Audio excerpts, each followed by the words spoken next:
Hi all, welcome to my YouTube channel. ನಾನಿವತ್ತು ಸೌತೆಕಾಯಿ ಪರೋಟ ಮಾಡಿದ್ದೆ. ಅದಕ್ಕೆ ಬೇಕಾಗಿರೋದೇನೆಂದರೆ ತುರಿದಿರೋ ಸೌತೆಕಾಯಿ, ಮೆಣಸಿನ್ಕಾಯಿ, ಬೆಳ್ಳುಳ್ಳಿ ಪೇಸ್ಟು, ಹಾಗೆ ಚಪಾತಿ ಹಿಟ್ಟು ನಾರ್ಮಲಾಗಿ ಮಾಡ್ತೀವಲ್ಲ ಆ ಚಪಾತಿ ಹಿಟ್ಟಿಗೆ ಓಂಕಾಳು, ಉಪ್ಪು, ಅರಿಶಿನ ಮತ್ತು ತುರಿದಿರೋ ಸೌತೆಕಾಯಿ ಮತ್ತು ರುಬ್ಕೊಂಡಿರೋ ಪೇಸ್ಟ್ ಹಾಕಿ ಮಿಕ್ಸ್ ಮಾಡ್ಕೊಳ್ಬೇಕು.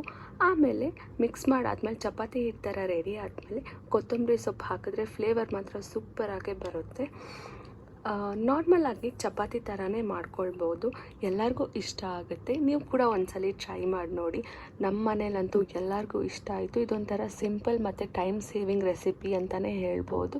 ಇದನ್ನು ನಮ್ಮೂರ ಕಡೆ ದಪಾಟಿ ಮತ್ತು ತಾಲಿಪಟ್ಟಿ ಅಂತ ಹೇಳ್ತಾರೆ. ನಾವು ಬಂದುಬಿಟ್ಟು ನಾರ್ಮಲಿ ಉತ್ತರ ಕರ್ನಾಟಕದವ್ರಲ್ವ, ಹಾಗಾಗಿಬಿಟ್ಟು ನೀವು ಟ್ರೈ ಮಾಡಿ ನೋಡಿ. ತುಂಬ ಸಿಂಪಲ್ಲಾಗಿ ಮತ್ತು ತುಂಬ ಟೈಮ್ ಕೂಡ ಸೇವ್ ಆಗುತ್ತೆ. ಚಪಾತಿ ತಿಂದು ಬೋರ್ ಆಗಿರುತ್ತಲ್ಲ, ಇದನ್ನು ಟ್ರೈ ಮಾಡಿ ನೋಡಿ, ನಿಮಗೂ ಇಷ್ಟ ಆಗುತ್ತೆ. Thank you.